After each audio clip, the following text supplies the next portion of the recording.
d'abord cette information Europe 1, les chiffres de la délinquance à Paris et dans sa proche banlieue sont en baisse significative sur les 6 derniers mois. C'est une information qui a été donnée aujourd'hui par Laurent Nunez, le préfet de police de Paris. Baisse notable, moins 32% des vols, je le disais avec violence, dans les transports en commun. Antoine Bienvaux. Oui, c'est dans les transports en commun effectivement que l'insécurité baisse le plus, avec 32%, vous l'avez dit, des vols avec violence commis dans les métros ou les RER, en moins dans l'agglomération parisienne.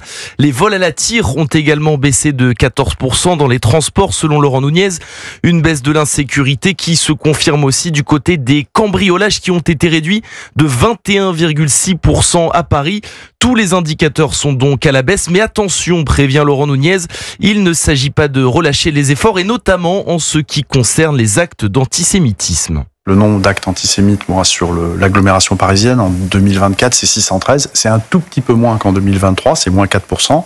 Mais cette légère diminution est en trompe-l'œil en réalité, puisque entre 2022 et 2023, ces faits ont été multipliés par 4, principalement, presque exclusivement, à partir après le 7 octobre 2023. Laurent Nunez précise par ailleurs que les interpellations d'étrangers en situation irrégulière sont en hausse de 9% dans la capitale.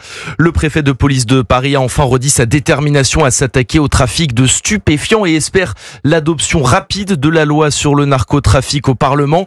4 tonnes de produits stupéfiants, dont 3,5 tonnes de cannabis, ont d'ailleurs déjà été saisies à Paris au cours des 6 derniers mois. Merci beaucoup Antoine Bienvaux.